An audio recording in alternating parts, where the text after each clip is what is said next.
Kasus hilangnya seorang balita di Prancis dan muncul kembaran yang misterius. Bagaimana kisahnya? Ayo kita simak.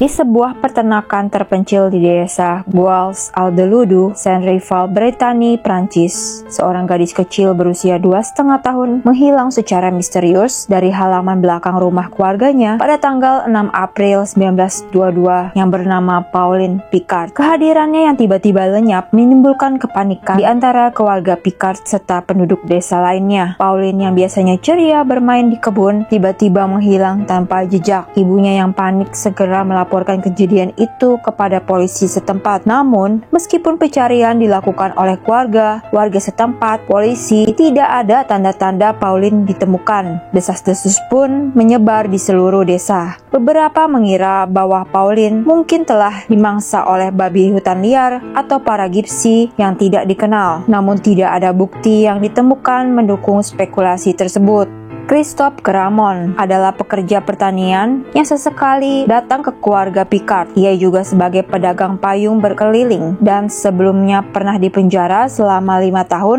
karena pemerkosaan. Dia mengunjungi peternakan Picard pada tanggal 6 April di hari Pauline Picard menghilang dan memberikan perhatian khusus pada Pauline sebelum pergi sekitar 1 siang. Ia juga ditangkap tidak membawa paspor internalnya. Gramont dijatuhi hukuman 1 bulan penjara sebelum dibebaskan 10 Mei. Polisi menangkapnya, tetapi kesaksian ayah dari Pauline mengatakan bahwa Gramont berada 6 km jauhnya dari Pauline Picard terakhir terlihat, sehingga pedagang keliling pun itu dibebaskan. 2 tersangka lainnya adalah orang lain yang dilihat oleh seorang wanita lokal yang mengintip dan memperhatikan gadis tersebut. 1 bulan kemudian, 6 Mei 1922, polisi memberitahukan keluarga Picard bahwa Pauline mungkin telah ditemukan di Cherbourg, sekitar 250 mil jauhnya. Polisi juga mengatakan bahwa gadis itu ditinggalkan oleh seorang wanita di jalan Crespel. Kemudian gadis itu dibawa ke rumah sakit dan tidak pernah mengucapkan sepatah kata pun. Kemudian foto gadis itu ditunjukkan kepada ibu Pauline dan dia pun berseru, "Itu putriku," sambil menangis. "Putri kecilku yang malang, bagaimana dia bisa begitu jauh dari kita?" Keesokan harinya, 7 Mei 1922, keluarga Picard meninggalkan Cherbourg untuk pertama kalinya dengan kereta api. Kemudian 8 Mei 1922, keluarga Picard langsung pergi ke rumah sakit untuk melihat gadis tersebut. Orang tua itu yakin bahwa gadis itu putri mereka meskipun lebih kurus dari sebelumnya. Setelah 2 jam bersama gadis itu, Picard pun mulai meragukan bahwa dia adalah putri mereka. Meskipun gadis itu mirip dengan Pauline, dia tidak mengenali keluarganya. Bahkan dia tidak bisa berbicara dalam dialek mereka dan juga tidak mengenali saudara-saudaranya sendiri.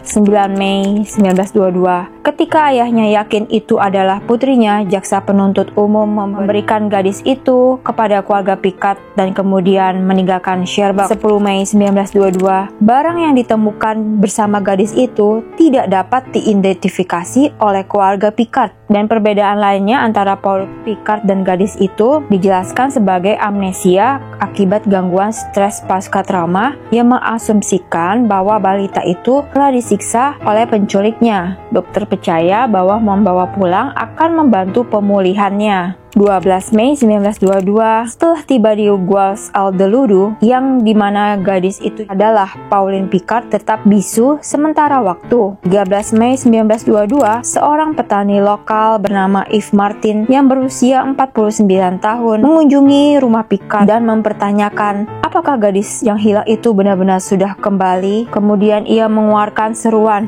"Tuhan, ampunilah aku bersalah. Tuhan, tolong aku bersalah. Tuhan, adil, aku yang bersalah," sebelum melarikan diri dengan tawa yang liar. Kemudian 14 Mei 1922, kebesokan harinya, ia dilarikan ke rumah sakit jiwa di Quimper. Kemudian tanggal 25 Mei 1922, misteri itu pun belum berakhir. Mayat seorang gadis kecil sudah terurai ditemukan di dekat peternakan di keluarga Picard. Tubuhnya tidak berpakaian dan juga bagian tubuhnya terpotong-potong, dan penemuan ini mengguncang seluruh desa. Yang lebih anehnya lagi, pakaian yang dikenakan oleh gadis itu adalah pakaian yang sama yang dikenakan oleh Pauline pada hari ia menghilang. Tubuhnya pun ditemukan di tempat yang telah diperiksa oleh polisi berulang kali selama pencarian Pauline. Tidak ada yang bisa memahami bagaimana mayat itu bisa muncul di tempat yang sudah diperiksa begitu rinci sebelumnya. Penyelidikan akhirnya menetapkan bahwa mayat itu adalah milik Pauline Picard dan penyebab kematiannya adalah kecelakaan.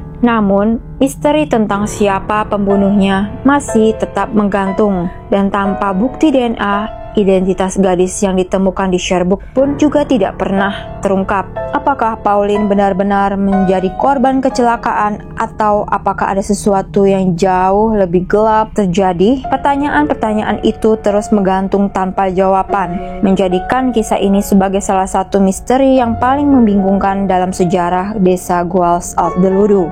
Dan kisah ini banyak menimbulkan banyak spekulasi dan teori konspirasi.